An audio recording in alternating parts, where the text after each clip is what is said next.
Matapos ma-clear ni Malik Beasley sa kanyang gambling case, ay marami ngayong teams ang naghahabol sa kanya kasama ang Pacers, Knicks at Detroit. Ang team na frontrunner na makakuha kay Beasley ay Knicks based yun sa pagiging contender. Yun nga lang ang may o-offer ng Knicks sa kanya minimum contract.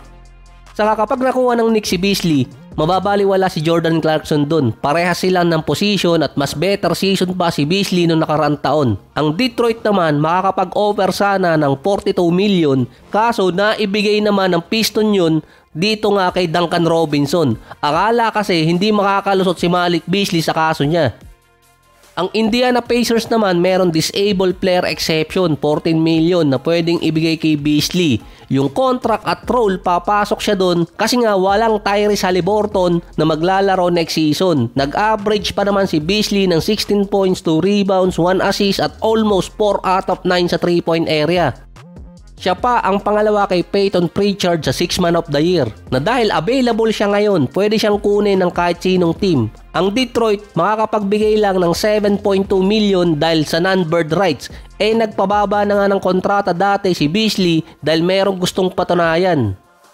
Base din kay Bobby Marks, dried up na ang free agency market. Meron pa naman talaga mga available player kaso mga astronaut. To the moon ang kontratang gusto. Ang isang team pa na hindi nakakakuha ng player ay Golden State.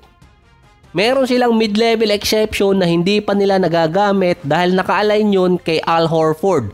Biglang nagka-interest na i-add to cart ng Golden State si Beasley sa kanila. Possible na ibigay kay Beasley yung mid-level exception, hindi na dito kay Al Horford. Pasok din naman sa hinahanap ng Golden State. Shooting guard na 6'4 or 6'5 ang height na 3-point shooter. Hindi rin naman sinabi sa report na magbabackout ang Warriors kay Horford. Ang sinabi lang hesitant na silang ibigay ang mid-level exception sa kanya at posibleng nasa minimum contract na lang din ang ibigay. Kung iintayin pa ng Golden State ang kontrata ni Kuminga, malamang maunahan na naman sila kay Beasley kapag nagkataon. Dahil last year bago pumunta ng Detroit si Beasley, isa talaga sa mga option ng Golden State na kunin siya before Buddy Hield. Kaso si Buddy Hield kasi dumaan ng sign and trade at nung nakuha ng Golden State hindi na nila tinuloy si Beasley.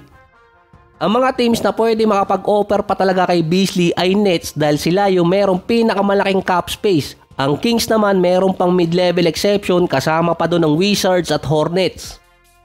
Kasunod pa yan na ang Golden State di umano nagkaroon ng multiple call at discussion sa Lakers para kay LeBron. Hindi naman kasi bagong report to, nag-trending lang kasi nga sinulat ni Jake Fisher. Ang sinabi kasi doon, sa past 18 months tumatawag ang Golden State sa Lakers para sa trade kay LeBron. Hindi naman sinabi doon sa report na for the past months or weeks dahil nga doon gustong bitawan ng Lakers si LeBron para makapag-build talaga ng lineup para kay Luka.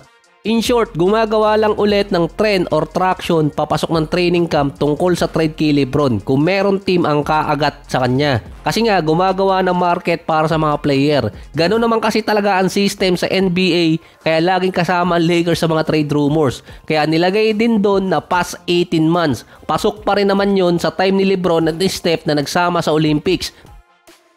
In theory, walang magagamit na trade package ang Golden State kay LeBron ngayon. Merong option si Draymond Green na may kasamang ilang player or kaya si Kuminga. Sa theory din na yon, kailangan pumayag din ng Lakers na ang kapalit ay malaking kontrata ni Kuminga para maisama siya sa trade package. At kailangan din mapapayag ng Golden State si Kuminga na pumirma muna ng kontrata. Na kung papayag din ng Lakers ay ibibigay na kontrata ng Golden State kay Kuminga kasi merong papasok pang isang player dito sa Lakers next season.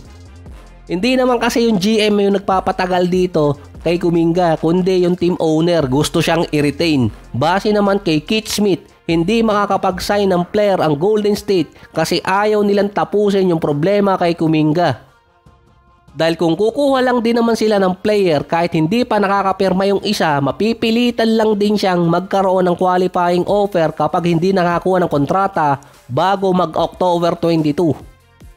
So balik ulit dito kay Beasley na nakalusot na sa problema niya. Ngayon naman naging desperado lalo ang Miami Heat na matanggal sa kanila si Terry Rozier. Iti-trade nila sa kahit anong package, matanggal lang siya sa lineup. Pero may wishlist ang Miami kahit big man. Kahit dan guaranteed ang kontrata ni Rozier, walang gustong kumuha sa kanya dahil hindi pa alam ang mangyayari sa kaso niya. Ayaw din bitawan ng Miami basta-basta. Non-guaranteed nga lang dito kay Rozier, maliit na portion lang ng kontrata niya. Kapag binitawan pa ng Miami, magbabayad pa rin sila ng kontrata sa kanya.